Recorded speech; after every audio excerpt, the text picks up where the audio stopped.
गुरुरे ब्रह्मा गुरुरेविष्णु गुरुर्देवो महेश्वरा गुरु साक्षात् परम ब्रह्म तस्मै श्री गुरुवे नमः। मंचासीन सभी संत महात्माओं के चरणों में अमरीश कुमार का सादर नमस्कार है, वंदन है, सहबंदगी है। साथ ही कष्टहरिया आश्रम के पवित्र भूमि पर कार्तिक पूर्णिमा गंगा स्नान के पूर्व संध्या पर पधारे श्रद्धालु भक्तजन, माताओं, बहनों, भाइयों एवं प्यारे बच्चों, सबको अभिनंदन है, स्वागत है, नंदन है, वंदन है। बंधुओं, मैं अपनी बातों को प्रारंभ करने से पहले जो मूल बातें हैं उस संदर्भ में यही कहना चाहूंगा कि एक हमारा जीवन है और दूसरा इस जीवन के बीच में आने वाला समस्याएं। अब वो समस्याएं हमारे खुद के गलतियों के कारण भुगतना पड़ता है या इनके कारण जिस तरह भी भुगतना पड़ता है, इन्हीं समस्याओं के निराकरण करने के लिए मनुष्य जन्म से लेकर अंत समय तक करता रहता है, करता रहता है, करता रहता है। पर वह क्या करता है जिसके कारण उसके समस्याओं का समाधान नहीं हो पाता? यह बहुत गंभीर बात है। चाहता तो सब है कि हम सुखी हो जाएं, चाहते तो सब हैं कि हमारी बंदगी हो, चाहते तो सभी हैं कि मेरा किसी से किसी तरह का मतभेद न, लेकिन चाहने के बावजूद भी देखते हैं कि लोग मोह माया तृष्णा अहंकार में इस तरह से जकड़े हुए हैं कि जिस तरह से एक मकड़ी जाल को बुनते बुनते उसी में फंस जाता है, मर जाता है, समाप्त हो जाता है। यह सोचने वाली बात है, विचार करने वाली बात है। बंधुओं, हमारे सनातन परंपरा या सभी धर्मों में दान का बहुत बड़ा महत्व है। दान को सबसे उत्तम उपकार की श्रेणी में रखा गया है, पर दान में भी जो ज्ञान का दान है उसे सर्वश्रेष्ठ माना गया है। स्वामी विवेकानंद की शब्दों में स्वामी विवेकानंद ने कहा था कि ज्ञान का दान ही सर्वोत्तम ज्ञान है, क्योंकि अगर हम किसी को वस्त्र का दान करते हैं, धन का दान करते हैं, अनाज का दान करते हैं तो दान है, पर उससे जो उद्देश्य है, समस्याएं हैं, उसका निराकरण कुछ समय के लिए होता है, कुछ दिनों के लिए होता है। इसीलिए संत महात्माओं ने कहा कि ज्ञान का दान सर्वोत्तम है। हम क्यों ना हर प्राणी के मन मस्तिष्क में ऐसे ज्ञान का प्रादुर्भाव करा दें कि जिससे उसको किसी के सामने हाथ पसारने की नौबत ही नहीं आए। और यह कब होगा? जब हम ज्ञान का उपासक बनेंगे, जब हमारी चेतना उच्चतम शिखर पर जाएगा और इसी ज्ञान की प्राप्ति के लिए हम अनवरत मंदिर में जाते हैं, मस्जिद में जाते हैं, गिरजाघर में जाते हैं, गुरुजनों के चरणों में जाते हैं, संत महात्माओं के वाणियों का श्रवण करते हैं, पर फिर भी हमारे समस्याओं का निराकरण नहीं। आखिर क्यों नहीं होता? इसलिए कि ज्ञान तो हम हासिल कर लेते हैं, पर उसको अपने जीवन में आत्मसात नहीं कर पाते हैं। तो ज्ञान एक रटा रटाया हुआ ज्ञान है और एक हमारा खुद का अनुभव किया हुआ ज्ञान है।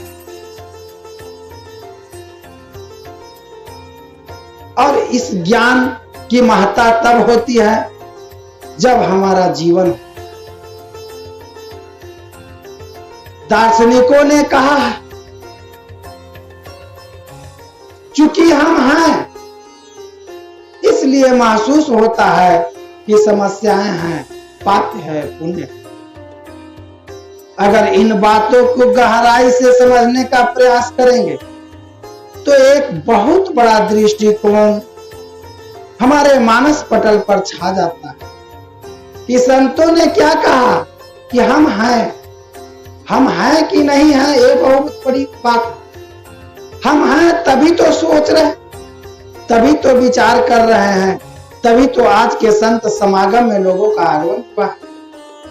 तो हम हैं किस कारण से हैं? हम अपनी श्वासों की वजह से हैं।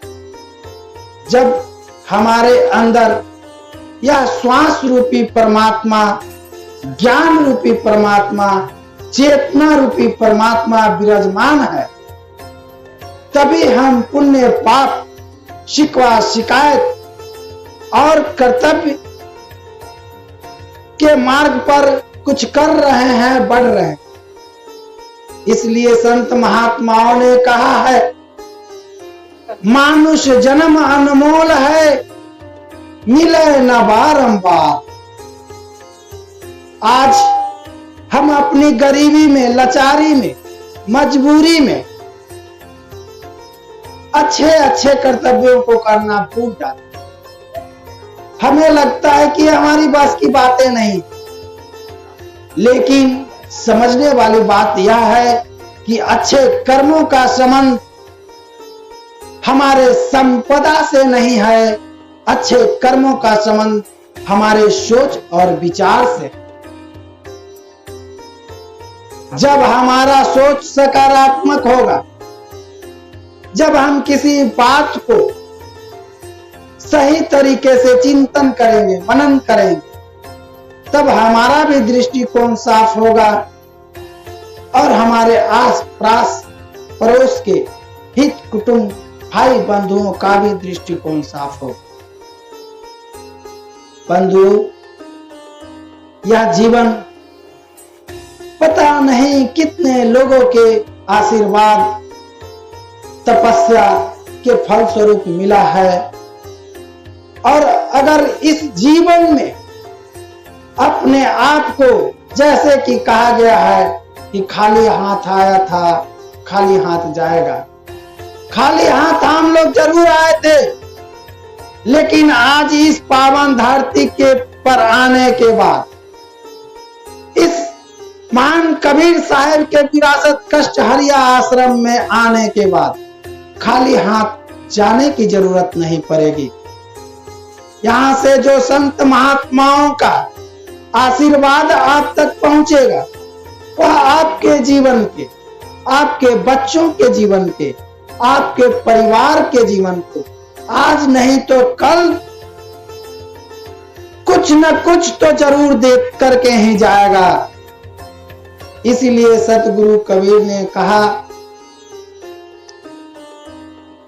सतगुरु कबीर साहब ने क्या कहा, भूले मन समझ के लाद लदनिया, थोड़ा लाद अधिक मत लाद, जो टूट जाए तेरी गर्दनिया। आखिर उन्होंने किस लदनिया की बात कही थी, इस पर विचार करने की जरूरत है। बंधुओं, उन्होंने उस लदनिया की बात कही थी जिसके भार से आज तक हम दबे हुए हैं। वो लदनिया है मोह, माया, छल, झूठ, प्रपंच, कपट रूपी लदनिया। जितने भी हम अपने जीवन में जितने भी दिन किसी के साथ झूठ बोलते हैं, षड्यंत्र करते हैं, धोखा करते हैं, दगाबाजी करते हैं, वह तत्काल आपको जरूर फायदा पहुंचा देता होगा, लेकिन अंततः उसका परिणाम बुरा होता है। इस चीज को समझने की जरूरत है। आज के हमारे, मैं नाम नहीं लेना चाहूंगा, जनप्रतिनिधियों के बारे में चला आता है कि लोग चाणक्य शास्त्र पढ़ते हैं, चाणक्य नीति को अपनाते हैं।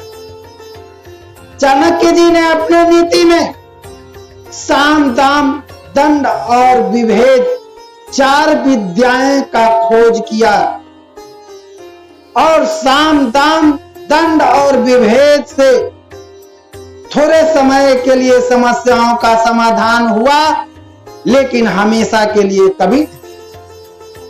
और हमारे संत महात्माओं ने, जैसा कि सदगुरु कबीर ने कहा, सदगुरु कबीर ने कहा, पोथी पढ़ी पढ़ी जगमुआ, पंडित भया न कोई, ढाई आखर प्रेम का, पढ़े सो पंडित होई। जो सतगुरु कबीर साहब ने मध्यकालीन इतिहास जो भारत के स्वर्ण अक्षरों में लिखा गया है, सतगुरु कबीर 1398 ईस्वी के आसपास में अवतरण हुआ था और उन्होंने बोलचाल की भाषा को अपना माध्यम बनाया, क्योंकि उस जमाने में सनातन परंपरा का बोलबाला था, वेद उपनिषदों का ज्ञान का बोलबाला था, पर वह किस रूप में था? संस्कृत के रूप में था। किस रूप में था? तो पाली और खरोष्टी भाषा के रूप में था, जिसका कि आज एक शब्द भी न हमारे कानों तक गूंज सुनाई पड़ता है और न ही उसकी अर्थ समझ में आता है। उस समय सतगुरु कबीर ने लोगों की भावनाओं को समझा और उसे आम लोगों की बोलचाल की भाषा में, ठेठ हिंदी में समझाया। क्या समझाया? पोथी पढ़ी पढ़ी जगमुआ, पंडित भया न कोई, ढाई आखर प्रेम का, पढ़े सो पंडित कोई। उन्होंने कहा कि ये साम, दाम, दंड और विभेद से कुछ होने वाला नहीं है। तुम सिर्फ एक शब्द प्रेम को अपने जीवन में आत्मसात कर लो, तुम्हारा जीवन भाव से पार हो जाएगा। बात भी सच्ची है। वर्षों का विवाद, वर्षों के झगड़े, भाई भाई के कटुता, सास पुतों के कटते, सिर्फ एक शब्द, प्यार के शब्द बोलने से सारा विवाद समाप्त हो जाता है। और इस चीज को आप अपने जीवन में प्रयोग में देख सकते हैं या लोगों के पास देख सकते हैं। तो यही तो समझना है। आखिर इस संत संगत में आए हैं और जब प्रेम की भाषा नहीं समझे, जब वही अपनी भाषा ईर्ष्या, द्वेष, अहंकार और दिखावा, अहंकार के मद वाली भाषा को लेकर के ही आए और इसी मद में अगर वापस जाते हैं, तो जो मूल बातें हैं इस जीवन में समझने वाली जो बातें हैं, वह है आप इसी जीवन में अपने आप को जान लेना। हम कौन हैं, हमारा होने का उद्देश्य क्या है, हमारा धर्म क्या है, हमारा कर्म क्या है। और इन्हीं बातों के बीच यह पूरा जीवन बीत जाता है, गुजर जाता है। फिर भी कुछ लोग समझते हैं, अधिकांश लोग नहीं समझ पाते हैं। और वही बात है कि एक कहानी था, पुनः मुस्को भव, लाख वरदान पाने के बाद वह चूहा के चूहा ही रह गया। तो वही इसी तरह से मैं एक दृष्टांत यहां पर कहने जाऊंगा। एक गरीब राजा के दरबार में जाता है, अनुनय विनय करता है, महाराज मैं काफी गरीबी में हूं, हमारे पास रहने को घर नहीं है, खेत खलियान नहीं है, आप हम पर दया करें। राजा उसकी बातों को, पीड़ा को समझते हुए उसे आश्वासन देता है कि ठीक है, कल सुबह तुम जितना भूभाग नाप सको, जमीन नाप सको, सब तुम्हारा हो जाएगा, यह मेरा आदेश है।